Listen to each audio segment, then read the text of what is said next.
So ayun, napakaaga ko nga magising ngayon dahil sa pusa kong to. Napakasarap ba naman ng tulog ko tapos biglang may humahalik sa mukha ko. Hindi ko nga pinansin nung una pero nagpapansin na naman ulit. Sunod na naman niyang ginawa ay minamasahin niya yung tiyan ko. Kaya ayun, napabangon na tuloy ako. Nagtingin-tingin nga ako dito sa kusina kung anong pwedeng almusalin at ayan, sakto may lugaw. Pinainit ko nga muna ito para gawing mas espesyal na lugaw. Nakikita nyo ba yung nakikita ko mga katrop? Syempre oo, diba? At naiisip nyo ba yung naiisip ko? Syempre hindi, diba? Kasi isip ko to. At ayan, mainit na tong ating lugaw mga katrops dahil sinayawan ko na ng You're always on my mind, that's how much I care. I can't take off a time that you weren't there. Ay nako, daming alam. Makagawa na nga muna ng fried garlic.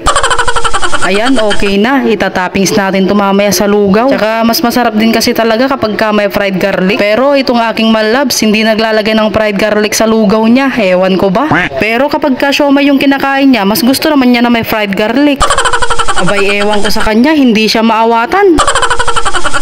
Makapagluto na nga din ng chili garlic oil mga katrops. Halos tumilamsik nga ito dahil yung sili na ginamit ko ay nakababad sa suka. Wala kasi kami yung siling fresh. Maglalagay na din ako dito ng toyo at suka. Ops, kunti lang. Sabi ko kaunti lang, ba't dinamihan? Naglagay na din pala ako ng asin pampalasa. At ayan, halu-haluin lang natin ito mga katrops. Saka pisit-pisitin natin para lumabas yung katas.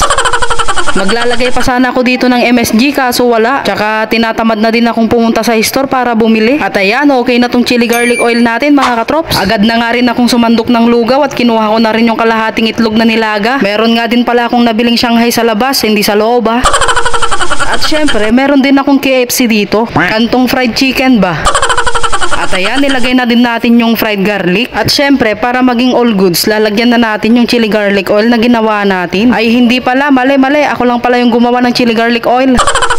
At ayan, saktong-sakto nga itong aking contents kay Sir Jan Contents. Meron din pala ako ditong sausawan na ketchup mga katrops. At ayan, all goods na yung ating lalafangin. Mas masarap pa nga sana ito kung may kamalansi.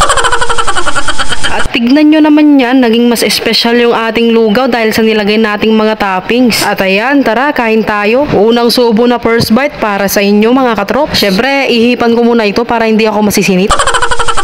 At ayan, habang kumakain nga ako mga katrops ay magsha-shoutout muna ako ng mga nagpa-shoutout. Ilalagay ko na lang yung mga pangalan nila mga katrops.